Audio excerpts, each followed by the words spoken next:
Hi guys, good evening. Ito, magluluto tayo ngayon ng ginisang kamatis na may itlog. Meron tayo dito ang sibuyas, bawang, sili, tsaka itlog. Pinatang ito, tsaka ito. Sandamakmak na kamatis. Huwain natin ang kalugot.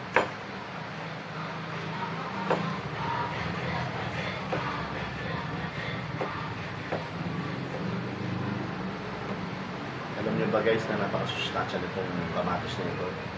Lalo pagka yung niluto talaga ng gusto yung halos madurog na siya, tapos nagkakatas-katas.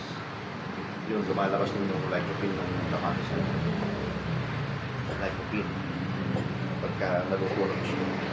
Ito naman, may nutrients ito. Yan. Doon, di na po. So ito guys, magluluto na tayo. So ano tayo ginamit na natin ito, salin natin. Gamit tayo ng bagong mantika. Sila rin natin. Ginamit ito sa tinapa.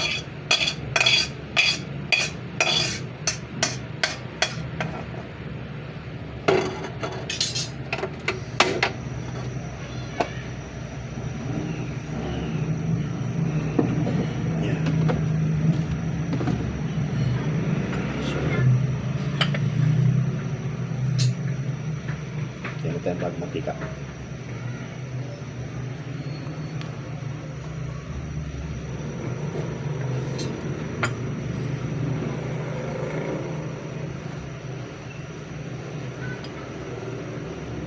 Actually may kain ng kagabi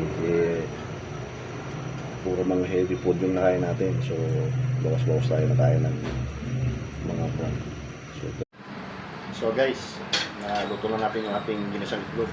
Ito may sandamakmak na kanin, so ito ang best part talaga. Tikiman tayo at kain ng kanin.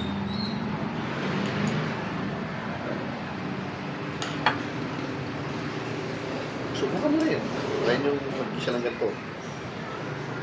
Sarap to guys. Kumakain ba kayo? Ito. Mga kumakain lang nito yung mga hindi mga masyado mayayaman. Kaya tayo guys. Unang subok.